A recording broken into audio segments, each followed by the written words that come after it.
غیر نبی کے ساتھ علیہ السلام پڑھنا اور لکھنا کیسا ہے؟ اہل سنت کے نزدیک یہ واضح طور پر ہماری کتب کے اندر موجود ہے کہ جو علیہ السلام ہے براہ راست مستقلاً جس کو کہتے ہیں، یہ صرف انبیاء کرام علیہم السلام اور فرشتوں کے ساتھ ہے۔ باقی ان کے علاوہ جن پر بھی علیہ السلام پڑھا جائے گا تو وہ نبی پاک صلی اللہ علیہ وسلم یا انبیاء کرام علیہم السلام کے تابع کر کے پڑھا جائے گا۔ جیسا کہ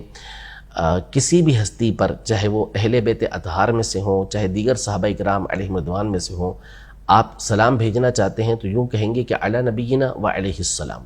نبی پاک صلی اللہ علیہ وسلم کے تابع کر کے پھر اس کے آگے آپ سلام کہیں گے۔ ورنہ اس کے علاوہ ہماری کتابوں کے اندر یہ بات واضح طور پر موجود ہے، جو اہل سنت کی کتب ہیں اس میں مذکور ہے کہ غیر نبی کے ساتھ مستقلاً علیہ السلام یہ نہیں کہہ سکتی کہ ایسا لقب ہے کہ جو منقول ہی انبیاء کرام علیہم السلام کے لیے ہے، انہی کے ساتھ یہ خاص ہے۔